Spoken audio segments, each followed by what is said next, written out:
Hello guys, कैसे हैं आप लोग। आशा करती हूँ मज़े में होंगे और आपके एग्ज़ाम की तैयारी जोरों शोरों से चल रही होगी।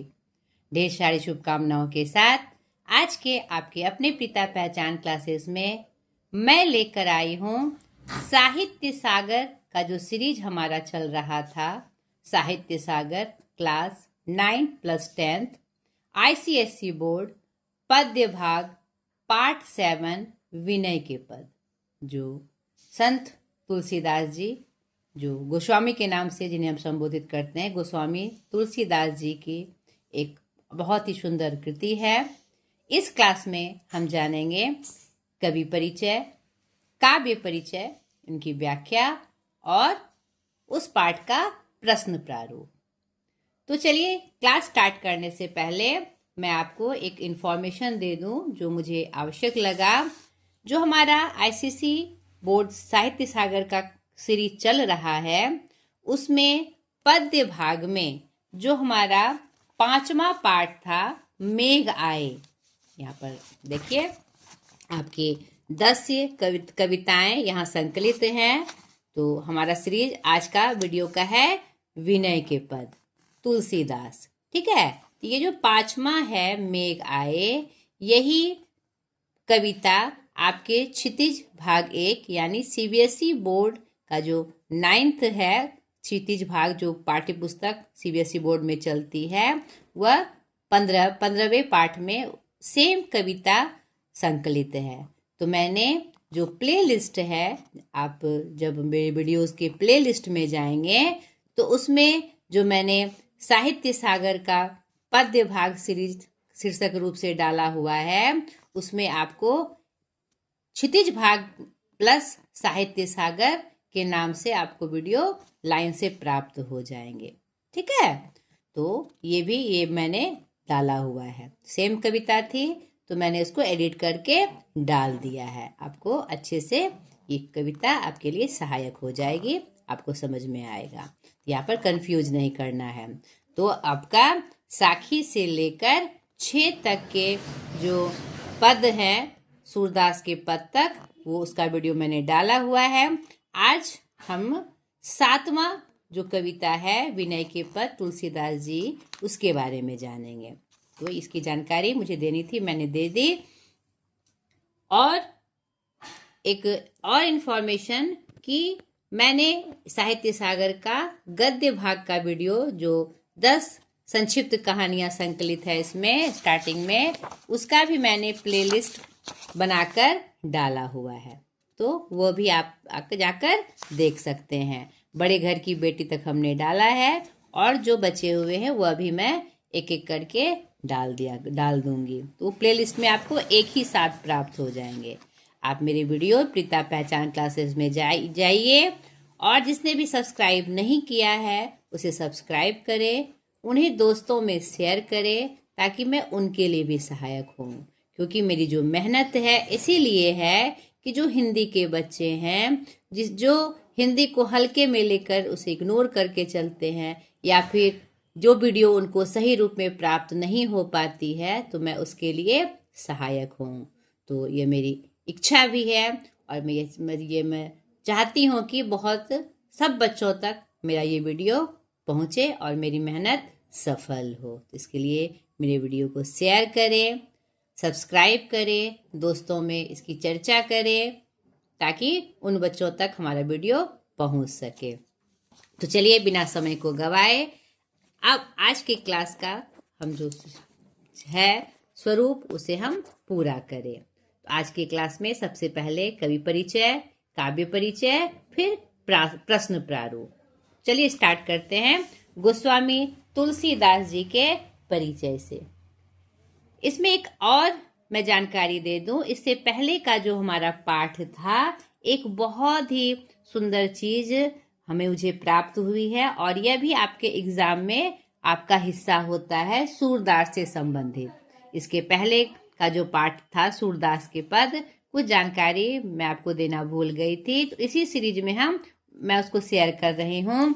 सूरदास जी के कुछ नाम हैं, कुछ उपनाम हैं जो विभिन्न इतिहासकारों और साहित्यकारों द्वारा उनको दिया गया है। तो वह भी एक बार आप देख लीजिए इस सीरीज में। सूरदास के प्रमुख उपनाम एवं कहने वाले इतिहासकार एवं साहित्यकार। जीवनोत्सव का कवि, उन्हें किसने कहा है? वात्सल्य रस का सम्राट, यानी जीवनोत्सव का कवि और प्लस वात्सल्य रस का सम्राट, उन्हें किसने कहा है? आचार्य रामचंद्र शुक्ल जी ने। ठीक है, जो बहुत बड़े साहित्यकार थे, आलोचक थे। हिंदी साहित्य के आकाश का सूर्य, सूरदास जी को किसने कहा है? भिखारी दास जी ने। पुष्टि मार्ग का जहाज, उन्हें विठलनाथ जी ने कहा है। याद रखना है आपको। भक्ति का समुद्र, वल्लभाचार्य और नाभादास जी ने। किन्हें कहा है? सूरदास जी को। खंजन नयन, अमृतलाल नागर जी ने। ये एक महत्वपूर्ण जानकारी ये मैंने आपको दी सूरदास से संबंधित। इसके पिछले पाठ का जो हमारे कवि थे सूरदास के पद, सूर के पद, उनके बारे में मैंने आपको ये महत्वपूर्ण जानकारी दी। चलिए अब तुलसीदास जी का परिचय हम अच्छे से जाने। तुलसीदास जी भक्ति काल के सगुन धारा के रामाश्रयी शाखा के प्रमुख कवि एवं रचनाकार थे। पिछले वीडियो में मैंने बताया था कि भक्ति काल की दो धाराएं थी, प्रमुख धारा निर्गुण और सगुण, और फिर उन दोनों के भी दो दो धाराएं हुई। निर्गुण में ज्ञानाश्रयी, प्रेमाश्रयी, और सगुण में कृष्णाश्रयी और रामाश्रयी। तो ये हमारे गोस्वामी तुलसीदास जी रामाश्रयी शाखा के प्रमुख कवि थे, जिन्होंने राम के जीवन को चाहे बाल रूप से लेकर उनके मानव मतलब जी रूप का उन्होंने अद्भुत वर्णन किया है। इनका जन्म विक्रम संवत 1589 सन 1532 ईस्वी, यहाँ पर ईस्वी लिखना मैं भूल गई हूँ। यानी विक्रम संवत क्या होता है आप पहले से भी जानते होंगे कि जो हमारा सन ईस्वी होता है 57 साल वह आगे चलता है। ठीक है। इनका जन्म उत्तर प्रदेश के बांदा जिले के राजापुर गांव में हुआ था, जो कि सर्वमान्य है, प्रामाणिक है। कुछ विद्वान उनका जन्म स्थान सोरो, जिला एटा, उत्तर प्रदेश भी मानते हैं। ठीक है, दोनों बातें आपको याद रखनी है। कहीं कहीं इसका जिक्र ना हो, इसका जिक्र हो, आपको इस पे मार्क करना है। इनके पिता पंडित आत्माराम दुबे, माता तुलसी देवी। इनका बचपन बहुत ही संघर्षपूर्ण, प्रारंभिक वर्षों में ही माता पिता से इनका विछोह हो गया था। ठीक है, इसलिए इनका पालन पोषण प्रसिद्ध संत बाबा नरहरि दास के संरक्षण में हुआ, और यही इनके पहले गुरु भी कहलाते हैं। इनकी देखरेख में ही इन्होंने भक्ति एवं ज्ञान की विद्या अर्जित की। इसी क्रम में उन्होंने इनको बहुत सारे जो प्रमुख ग्रंथ थे उनका पाठ भी नरहरि दास जी ने किया है। प्रमुख गुरु के रूप में नरहरि दास जी का ही नाम आता है। ठीक है। विवाह पंडित दीनबंधु जी की सुंदर कन्या रत्नावली से हुआ, जिन्होंने रत्नावली ने, आपको पता है या नहीं पता है, जिन्होंने इनको भक्ति की तरफ मतलब आकर्षित किया। यानी गृह जो मोह माया थी, नहीं, जो क्या कहते हैं मोह था, उन्हें पारिवारिक जो बंधन थे उससे हटाकर उन्होंने इन्हें भक्ति के मार्ग में, भगवान की भक्ति के मार्ग में उन्हें वास्तव रूप से उन्हें आकर्षित किया। एक कथा भी आती है इनकी। काशी के विद्वान से सनातन जी से इन्होंने वेद वेदांग का ज्ञान प्राप्त किया एवं अनेक तीर्थों का भ्रमण करते हुए श्री राम के मानव चरित्र का गुणगान किया। जो विष्णु के जो अवतार थे, त्रेता युग के अवतार श्री राम जी, अयोध्या जी के राम, उन्हीं के मानव चरित्र का गुणगान हमारे तुलसीदास जी करते हैं, किए हैं। ठीक है। इनकी जो प्रमुख रचनाएं हैं रामचरितमानस, जो कि एक विश्व प्रसिद्ध ग्रंथ है और वह अवधी भाषा में है, चौपाई और दोहा छंद में, भी याद रखिएगा। विनय पत्रिका कवितावली इनकी ब्रज भाषा की प्रमुख रचना है, और ये जो आपके पाठ में संकलित है वह भी विनय पत्रिका का भी एक पद इसमें संकलित है। इसके अलावे जानकी मंगल, पार्वती मंगल, बरवे रामायण, वैराग संदीपनी, कृष्ण गीतावली आदि इनकी प्रमुख रचनाएं हैं। इनका निधन विक्रम संवत 1680 सन 1623 ईस्वी, वही विक्रम संवत, यानी दोनों आपको आ सकता है, सन ईस्वी भी आ सकता है और विक्रम संवत भी आ सकता है, इसलिए मैंने दोनों लिखा है। ठीक है, जन्म में भी देख लीजिए और सन और विक्रम संवत दोनों मैंने बताया आपको, और निधन में भी विक्रम संवत और सन दोनों की जानकारी हमने आपको दी। कहाँ हुई थी इनकी मृत्यु? निधन वाराणसी, काशी में। एक प्रसिद्ध घाट है हमारे काशी का, 80 घाट, जो गंगा नदी के किनारे है, वहीं हुआ था। ये उनका पूरा परिचय हमने जाना। अब चलिए कविता जो आपके पाठ में संकलित है उसके बारे में हम देखें और उसका परिचय हम जानें। तो काव्य परिचय जो हमारा यहाँ पाठ में संकलित है, जो विनय के पद के रूप में संकलित है, तो आपके पाठ्य पुस्तक में 2 पद संकलित हैं। आप अभी हम देखेंगे, कविता की पंक्तियों के माध्यम से भी हम देखेंगे कि इसमें 2 पद संकलित हैं। तो पहला पद जो है, ऐसो को उदार, आप देखिएगा यहाँ पर, देखिए मैं आपको दिखा ही देती हूँ। आपके तुलसीदास जी के विनय के पद के 2 पद यहाँ संकलित हैं। पहला ऐसो को उदार जग माही, और दूसरा जाके प्रियना राम बेदेही। 2 पद संकलित है, तो दोनों अलग अलग काव्य संग्रह से संकलित है। वही मैं बता रही थी आपको कि ऐसो को उदार जो पद है, यह संत तुलसीदास के रामचरितमानस के बाल कांड से संकलित है। शायद आपको ज्ञात भी हो कि हमारा रामचरितमानस 7 कांड में विभक्त है। 7 कांड है, इसके 7 पार्ट हैं, जिसमें हमारा बाल कांड जो है सर्वप्रथम कांड है।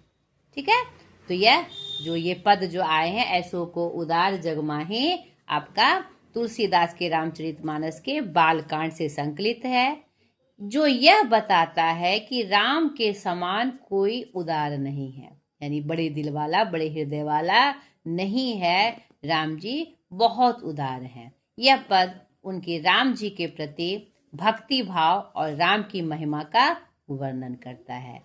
ये राम के प्रति समर्पित कवि हैं। इस पद के माध्यम से उनकी जो भक्ति भावना है राम के प्रति, जो राम की महिमा है, उनका उन्होंने इस पद में वर्णन किया है। दूसरा पद जो है, गोस्वामी तुलसीदास की रचना विनय पत्रिका से संकलित है। अभी हमने उनके परिचय में उनकी प्रमुख रचनाएं देखी, तो विनय पत्रिका उनकी एक प्रमुख रचना है, जो उनकी भक्तिपूर्ण कविताओं का एक संग्रह है। विभिन्न देवी देवताओं की भक्ति इस विनय पत्रिका में समाहित है, और नाम से ही पता चल रहा है विनय पत्रिका, विनय करना, विनती करना, प्रार्थना करना, और इसमें उनकी भगवान राम के प्रति समर्पण का भाव है। यानी आपकी पाठ्य पुस्तक में जो पद संकलित है, इसमें राम और सिया के प्रति भक्ति का चित्रण उन्होंने यहाँ पर किया है। विनय पत्रिका में तुलसीदास जी के 289 स्रोत गीत हैं, यानी यह जो विनय पत्रिका है तुलसीदास जी के 289 स्रोत गीतों का संग्रह है, जिसमें क्रमशः गणेश, शिव, हनुमान, सीता और राम की स्तुतियां की गई है, यानी उनकी प्रार्थना की गई है। तो इस पद में हम राम और सीता जी की भक्ति और उनके प्रति उनके भाव को देखेंगे। तो चलिए स्टार्ट करते हैं। कविता की पंक्तियों के माध्यम से उन्होंने क्या लिखा है और क्या भाव प्रदर्शित किए हैं, दोनों पद के माध्यम से हम एक एक करके देखेंगे। तो ध्यान से बेटा इसको समझना है, अच्छे से तैयारी करनी है। मैं बार बार कहती हूँ आपको कि आपके क्लास में जो भी विषय आपसे संबंधित है, आपकी पढ़ाई से, हिंदी, मैथ, साइंस, आर्ट्स के विद्यार्थी हैं तो आर्ट्स पोर्शन, कॉमर्स के विद्यार्थी हैं तो कॉमर्स पोर्शन, अभी आप 9th-10th में हैं तो आपके जो 6 विषय हैं तो वह आपके लिए एकदम बहुत इम्पोर्टेंट होना चाहिए। नहीं, हर विषय की तैयारी मजबूती से करनी है, तभी आपके स्कोर जो होंगे वह बेस्ट रूप में सामने आएंगे। नहीं, जिसमें आपको अधिक समय लगता है उसमें अधिक समय लगाइए, लेकिन जो पांचों छह विषय हैं उसको एक जैसा मान देते हुए उसकी तैयारी करिए, ताकि किसी में आपका पोजीशन खराब नहीं हो, अच्छी स्कोरिंग हो। ठीक है, तो चलिए स्टार्ट करते हैं। ऐसो को उदार जग माही, यहाँ राम जी के प्रति उदार व्यक्त करते हुए, भावना व्यक्त करते हुए, उनके प्रति अपनी भक्ति दिखाते हुए कवि कहते हैं, तुलसीदास जी कहते हैं कि ऐसा दूसरा कोई दुनिया में नहीं हुआ जो उनके समान उदार हो, बड़े हृदय वाला हो, दूसरे के प्रति समर्पित हो। बिनु सेवा जो द्रवे दीन पर, राम सरिस को नाही, यानी जो क्या कहते हैं, बिनु सेवा यानी कि बिना किसी सेवा के, किसी कार्य के, वह दीन पर जो दया करते हैं, जो श्री राम जी हैं, उनके समान ऐसा कोई नहीं है जो दीन पे दया करे। ठीक है, गरीबों पर, दीनों पर दया करे। उनके अनुसार राम जी के अलावा कोई ऐसा दुनिया में उनके समान नहीं है। जो गति जोग विराग, जतन करी नहीं पावन मुनि ज्ञानी। और यहाँ पर कवि उनके मतलब भक्ति को समाहित करते हुए, उनके प्रति समर्पण का भाव दिखाते हुए कवि कह रहे हैं कि जो गति यानी जो चीज वैराग्य से, वैराग्य धारण करने से भी नहीं मिलती, जो गति जोग विराग, जतन करी नहीं पावन मुनि ज्ञानी, यानी जो वैराग्य करके, बहुत सारे जतन करके, तप तपस्या करके भी जो मतलब मुनि ज्ञानी नहीं प्राप्त कर सकते, वह सिर्फ राम नाम, राम जी के दया के पात्र से वह प्राप्त कर लेते हैं। यहाँ ये बात कही गई है। सो गति देत गीत सबरी कहूँ, प्रभु न बहुत जिया जाने। वह मतलब कि इस गति को जो प्रभु राम हैं, वह मतलब कि अपने जानकर सो गति देत गीत सबरी कहूँ, यानी सबको हर तरह से प्रभु राम उस चीज को प्राप्त करा देते हैं, बहुत जिया जानी। यह सभी लोग जानते हैं, इस बात को सभी लोग जानते हैं कि जो चीज जोग वैराग तप जतन से नहीं प्राप्त होती, जो मुनि ज्ञानी, बड़े बड़े मुनि ज्ञानी नहीं प्राप्त कर सकते हैं, वह गति क्या करते हैं, प्रभु श्री राम मतलब कि न बहुत मतलब जानकर भी उसे दे देते हैं। सो गति देत गीत सबरी कहूँ, प्रभु न बहुत जिया जानी। ये बात जान लीजिए अच्छे से कि वह श्री राम जी उसे दे देते हैं। जो मतलब सबरी जो कि एक भीलनी थी, यहाँ पर उनका भी प्रसंग है कि जो बहुत सारे जतन से, वैराग्य से, तप तपस्या से नहीं मिलता, उसे एक भीलनी सबरी ने प्रभु की भक्ति कर प्राप्त कर लिया था। इसे जान लीजिए। जो संपत्ति 10 शीश अरप करी, रावण शिव पह लिन्नी। नहीं, जो क्या कहते हैं, जो गति, जो चीज जो रावण जी थे उन्होंने अपना 10 शीश अर्पण कर प्राप्त नहीं किया, वह क्या कहते हैं, सिर्फ राम की भक्ति करने से प्राप्त हो जाती है। जो संपत्ति 10 शीश सरप करी, रावण शिव पर लिन्नी। जिस भक्ति के लिए शिव ने 10 शीश काट कर अर्पण कर दिया था शिव के सामने, उससे मतलब कि उससे सिर्फ राम की भक्ति करने से वह चीज मनुष्य को प्राप्त हो सकती है। जो संपदा विभीषण कह अति सकुच, सहित प्रभु दिन्नी। नहीं, बिना किसी संकोच के वही संपदा, वही चीज, नहीं बिना किसी संकोच के प्रभु विभीषण जी को ऐसे ही दे देते हैं, सिर्फ भक्ति करने से। विभीषण जी जो राम के छोटे भाई थे, वह राम के अनन्य भक्त थे, तो जो संपत्ति रावण को 10 शीश देने पर नहीं मिली, वह सिर्फ विभीषण जी के भक्ति करने से बिना किसी संकोच के प्रभु ने उन्हें दे दी।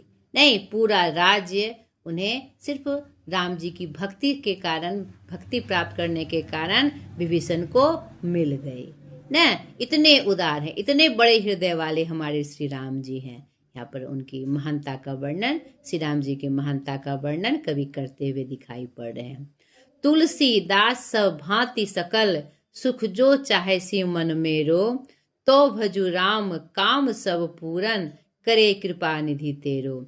यहाँ तुलसीदास जी उनकी महिमा का बखान करते हुए कहते हैं, सब प्रकार के सकल सब सुख, हर प्रकार का सब प्रकार का जो सुख है, अगर तुम्हारा मन चाहता है तो राम की भक्ति करिए, और अगर वह चाह लेंगे, तुम्हें इसकी इस वस्तु की चाह है तो राम को भजिए, राम की कृपा दृष्टि पाइए, तो आपके सारे जो काम हैं, जो कृपा निधान है, जो लोगों पर कृपा करने वाले हैं, दया करने वाले हैं, जो कृपा निधान है, जिनके पास कृपा का भंडार भरा हुआ है, निधि मतलब भंडार भरा हुआ है, वह आपके काम को पूरा कर सकते हैं। तो यहाँ पर उनके राम जी की जो महिमा है, जो उनकी उदारता है और जो उनका आदर्श स्वरूप है, उनका वर्णन यहाँ कवि इस पद में तुलसीदास जी करते हैं कि उनकी भक्ति करने से, उनका गुणगान करने से, उनका सानिध्य लेने से आपको सारे सुख की, हर भांति के सुख की आपको प्राप्ति हो सकती है। इसलिए राम को भजिए, राम की भक्ति करिए। यहाँ पर मतलब एक भक्त शिरोमणि जो तुलसीदास जी का स्वरूप यहाँ प्राप्त होता है राम जी के प्रति। ठीक है, समझ में आया। दूसरा देखिए, यह भी राम सिया की भक्ति के प्रसंग में ही ये पद है, और हमने जाना कि यहाँ पर हमने आपको यहाँ पर बताया कि यह कहाँ से संकलित है। पहला पद हमारा संकलित था रामचरित के बालकांड से, और दूसरा पद विनय पत्रिका से संकलित है, जहाँ पर वे राम सीता के विनय करते हुए नजर आते हैं, और इसमें उन्हीं का वर्णन है, राम सिया के प्रति वर्णन है, उनकी भक्ति का वर्णन है। देखते हैं कविता की पंक्ति के माध्यम से। जाके प्रिय न राम वैदेही, जिसे राम, वैदेही मतलब सीता, सीता का ही एक नाम है, उनके बहुत सारे नाम थे, नहीं, मैथिली, जानकी, सीता, वैदेही आदि आदि, भूमिजा, भूमि से जन्मी थी वो।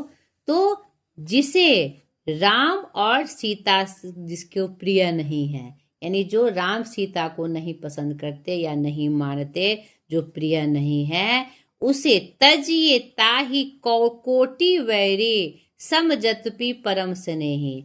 उसे, जिसे राम और सीता प्रिय नहीं है, जो राम सीता की भक्ति नहीं करते हैं, यहाँ पर भी उनके अनुपम राम की सीता के प्रति अनुपम भक्ति का परिचय यहाँ प्राप्त हो रहा है, नहीं है। उसे क्या कहते हैं, तुलसीदास जी कहते हैं, उसे कोटि यानी करोड़ शत्रु के समान समझकर उसे त्याग दीजिए। तजिए ताहि कोटि वैरी, उसे करोड़ों, वैरी मतलब दुश्मन समझकर उसका त्याग कर दीजिए। अगर वह परम स्नेही भी है, नहीं, अगर वह परम स्नेही भी है, तो उसे करोड़ों शत्रु के समान समझकर उसका त्याग कर दीजिए। जो राम सीता को प्रिय नहीं मानते, जो राम सीता को नहीं समझते। तजियो पिता प्रहलाद, उसी क्रम में यह उदाहरण दे रहे हैं कि अगर वह हमारे परिवार का भी सदस्य है, एक अभिन्न सदस्य भी है, और वो राम सीता को नहीं भजते, राम सीता को प्रिय नहीं मानते, राम सीता का जिनके जीवन में स्थान नहीं है, तो उन्हें अपना शत्रु समझकर उनका त्याग कर दीजिए। करोड़ों शत्रु के समान है, कोटि। अगर वो आपका स्नेही भी है, अभिन्न रिश्तेदार भी है, तो उसे आप उनका त्याग कर दीजिए। ठीक है, उसी क्रम में वह उदाहरण दे रहे हैं कि तजियो पिता प्रहलाद, प्रहलाद जो भक्त शिरोमणि थे, नहीं, विष्णु के, उन्होंने अपने पिता का त्याग कर दिया, क्योंकि हमारे विष्णु जो राम जी जो है कि विष्णु अवतार ही हैं, भगवान के अंश हैं, तो उनसे बड़ा कोई नहीं है। यहाँ पर भगवान की महानता का परिचय वो दे रहे हैं कि जिस भक्त प्रहलाद ने अपने पिता को त्याग दिया, विभीषण बंधु, विभीषण ने अपने भाई रावण को त्याग दिया, भरत महतारी, और भरत जी ने उस राम जी के प्रति, उस भगवान के प्रति अपने महतारी यानी अपनी माँ कैकेयी का त्याग कर दिया, नहीं, और चले गए जंगल में राम के लिए।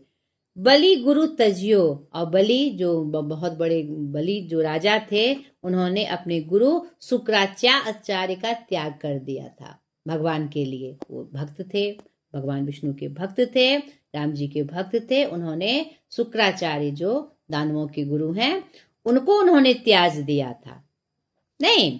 और कंत ब्रज बनित हैं, ब्रज की नारियों ने, ब्रज की जो मतलब लड़की स्त्रियां थी, उन्होंने अपने भगवान की भक्ति के लिए, आराधना के लिए कृष्ण रूप में उन्होंने अपने पतियों का त्याग कर दिया था।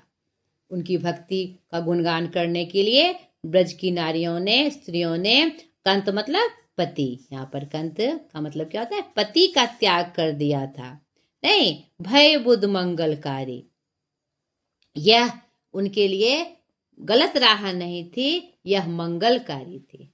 क्योंकि प्रभु के सामने अगर कोई अभिन्न अंग भी है, अभिन्न रिश्तेदार भी है, एकदम स्नेही लोग भी हैं, अगर हम उसका त्याग कर देते हैं तो वह हमारे लिए मंगलकारी है। यह कहीं से भी गलत नहीं है, क्योंकि इस संसार में जो सर्वव्यापक हैं, सर्वसमर्थ है, सर्वशक्तिमान है, वो कौन है, भगवान है। यहाँ पर उनके मंगल रूप का वर्णन किया है, और राम जी उनके लिए एक सर्वशक्तिमान भगवान थे नहीं।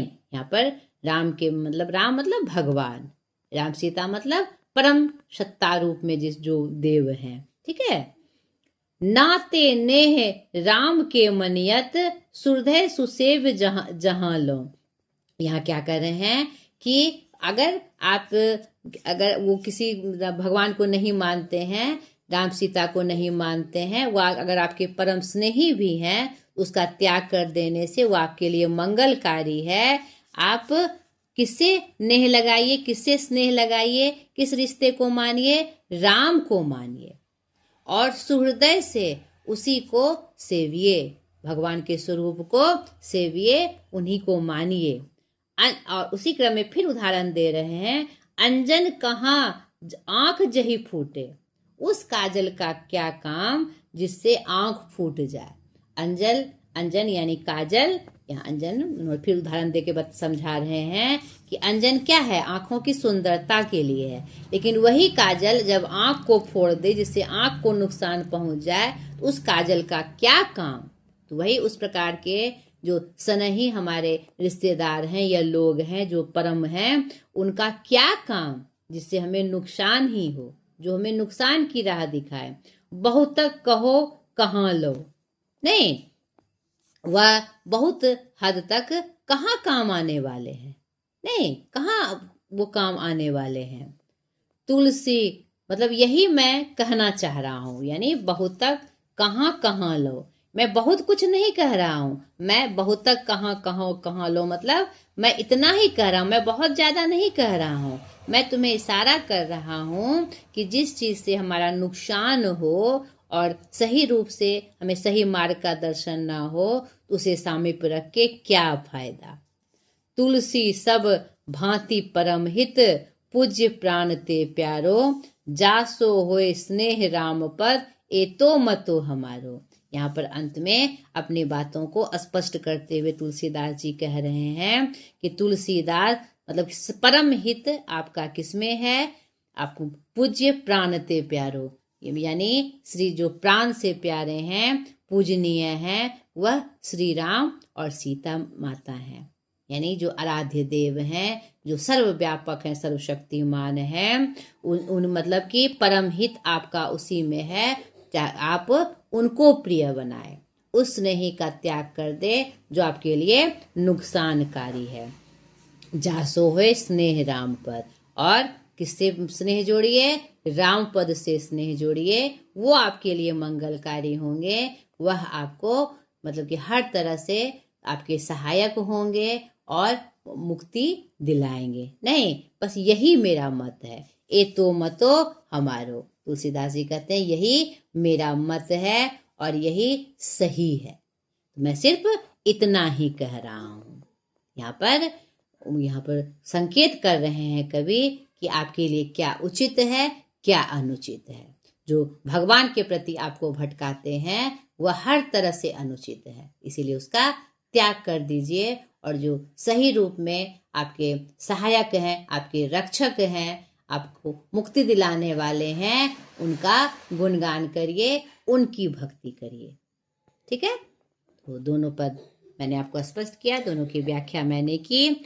इसमें भी जो प्रश्न का प्रारूप आएगा उसी प्रकार से आएगा। आपको प्रसंगवश प्रश्न पूछ लिया जाएगा कि विनय के पद के प्रथम पद का क्या प्रसंग है। पंक्ति दे दिया जाएगा या आपको पूछेगा भाव स्पष्ट करे, आशय स्पष्ट करे। नहीं, दूसरे पद में भी सेम वही बात होगी, या तो उसका प्रसंग पूछकर आपको पूछा जाएगा, इसमें जो विषय वस्तु थी, जो प्रसंग था, उससे संबंधित 4-5 प्रश्न पूछे जा सकते हैं, या फिर कुछ पंक्तियां देकर उसका अर्थ आशय पूछा जा सकता है कि वह उसके भाव क्या थे, क्या संकेत दे रहे हैं, कभी किसके बारे में बात कह रहे हैं, आशय स्पष्ट करिए। या इसकी विषय वस्तु जो इसमें आई है कि प्रहलाद ने क्यों तया, विभीषण ने क्यों भाई को तया, नहीं, इस तरह से भी प्रश्न बनाकर आपको प्रश्न पूछे जा सकते हैं। तो आप दोनों पद का जो प्रसंग है, जो विषय वस्तु है, अच्छे से उसको ध्यान में रखना है। एक एक पंक्ति को अच्छे से ध्यान में रखकर आपको इस पाठ की तैयारी करनी है। ठीक है, तो आज तक के लिए इतना ही। अगली वीडियो में फिर नए एक पाठ के साथ मैं हाजिर हो जाऊंगी, ढेर सारी शुभकामनाओं के साथ। आज तक के लिए इतना ही, बाय।